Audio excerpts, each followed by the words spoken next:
तीन बहनों की लालची भाभी। करिश्मा, रेशमा और मनीषा तीन बहनें हैं। उनका एक भाई भी है, मयंक।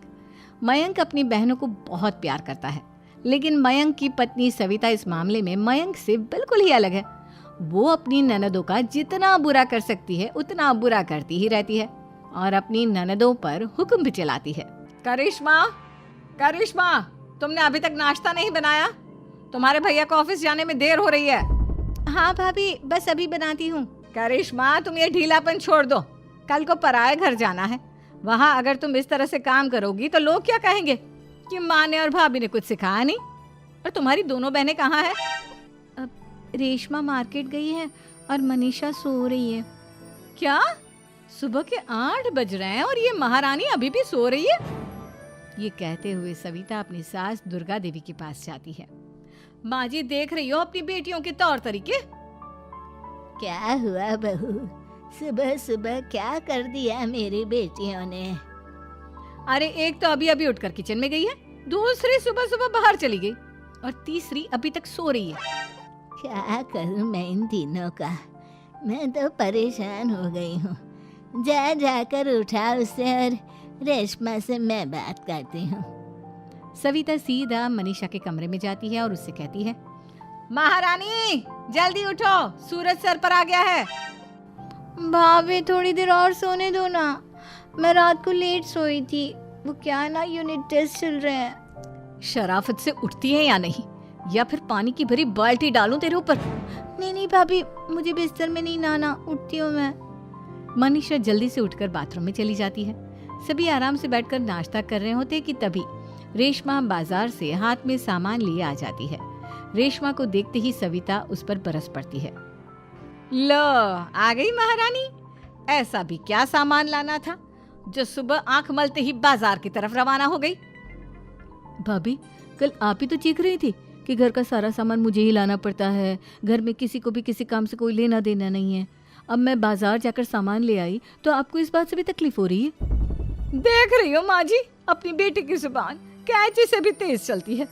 और मयंक, आप तो कुछ कहेंगे नहीं अपनी लाडली बहन को? रेशमा, अपनी भाभी से ऐसे बात नहीं करते। चलो माफी मांगो। भैया, मैं क्यों माफी मांगू? आप भाभी से बोलिए ना कि हम पर कम हुक्म चलाया करे। हम इस घर की बेटियां हैं और आपकी पत्नी की ननद है, नौकरानी नहीं। लो कर लो बात। इनकी भलाई के लिए कुछ भी बोलो तो इन्हें बुरा लग जाता है। इस घर में यही इज्जत है मेरी। देख लो माँ जी, आपकी बेटी किस लहजे में मुझसे बात कर रही है। सविता वहां से चली जाती है। मयंक को बहुत गुस्सा आता है, वो भी वहां से चला जाता है। फिर करिश्मा रेशमा को समझाती है। रेशमा, तुम्हें भाभी से माफी मांग लेनी चाहिए थी ना। लेकिन दीदी, मैंने कुछ किया ही नहीं, तो मैं माफी क्यों मांगू? हाँ करिश्मा दीदी, रेशमा दीदी जैसे ही घर में आई भाभी ही उन पर चिल्ला रही थी। हाँ, मैं मानती हूँ कि गलती भाभी की थी। मैं तो इसलिए बोल रही हूँ कि भाभी ने माँ को तो पूरी तरह अपने वश में कर लिया है। वो हमारी बात सुनती ही नहीं। मयंक भैया हमारे लिए हमेशा खड़े रहते हैं, इसलिए उनकी बात का मान तो तुम्हें रखना चाहिए था ना। कोई फायदा नहीं दीदी, कुछ दिनों की बात और है, भाभी उन्हें भी हमारे खिलाफ भड़का देंगी। फिर वो भी माँ की तरह हमारी किसी बात का विश्वास नहीं करेंगे। इसी तरह सविता अपनी तीनों ननदों को किसी न किसी बात पर परेशान करती रहती थी। एक दिन मयंक अपनी तीनों बहनों के लिए गिफ्ट लाया। करिश्मा, ये तुम्हारे लिए हार का सेट। रेशमा, तुम्हारे लिए सुंदर सी ड्रेस। और मनीषा, तुम्हें किताबें पसंद है ना, तुम्हारे लिए किताबें लाया हूँ। थैंक यू भैया। थैंक यू भैया। थैंक यू भैया। करिश्मा, तुम्हारा नेकलेस कितना सुंदर है। ये भैया कहाँ से ले आए होंगे? मैंने भैया को 3 दिन पहले फोन पर ये डिजाइन दिखाया था और आज भैया ये ले आए। सविता तो अपनी ननदों के गिफ्ट्स देखकर जल गई और करिश्मा का नेकलेस तो उसे भी बहुत पसंद आया था। अपनी बहनों के लिए कितना अच्छा नेकलेस लेकर आए हैं, मुझे कभी कोई गिफ्ट नहीं दिया। मैं आज ही ये हार चुरा लूंगी। रात में सविता करिश्मा का हार चुरा लेती है और इसी तरह उसे अपनी ननदों की जो भी चीज अच्छी लगती वो उसे मांगती नहीं, बल्कि रात के अंधेरे में चुरा लेती। इसी तरह दिन बीतते गए और सविता ने मयंक के दिल में भी उसकी बहनों के लिए नफरत पैदा कर दी। एक दिन मयंक ने करिश्मा और रेशमा के लिए रिश्ता देखा और ये बात उसने घर में सबको बताई। माँ, करिश्मा और रेशमा के लिए बहुत अच्छा रिश्ता आया है। वो लोग कल इन्हें देखने आ रहे हैं। आप और सविता मिलकर सारी तैयारी कर लेना। ये सुनकर करिश्मा और रेशमा खुश हो जाती हैं, लेकिन सविता सोचती है, अगर इन दोनों बहनों की शादी हो गई तो घर और बाहर का काम कौन करेगा? मनीषा तो एक नंबर की कामचोर है, उससे तो किसी बात की उम्मीद लगाना ही बेकार है। मुझे इस शादी को रोकना होगा। अगले दिन सभी लड़के वालों के स्वागत की तैयारी करने में लगे होते हैं। तभी मयंक अपनी बहनों से आकर कहता है, तैयार हो गई तुम दोनों?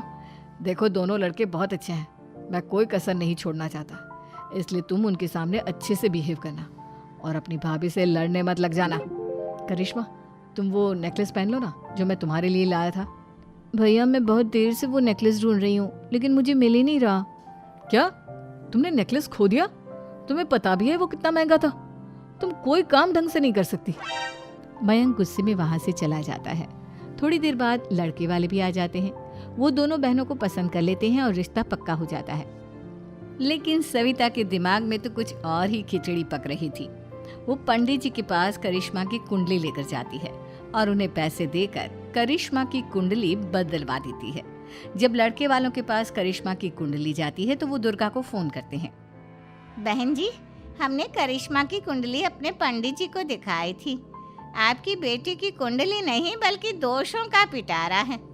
देखिए, मैं और मेरे पति इन सब बातों में बहुत विश्वास करते हैं, इसलिए हम आपकी बेटी से अपने बेटे की शादी नहीं करा सकते। इस तरह करिश्मा का रिश्ता टूट जाता है और सभी घर वालों को बहुत दुख होता है। अब कविता सोचती है, चलो करिश्मा का तो रिश्ता टूट गया, अब रेशमा का भी रिश्ता तोड़ना है। क्या करूं?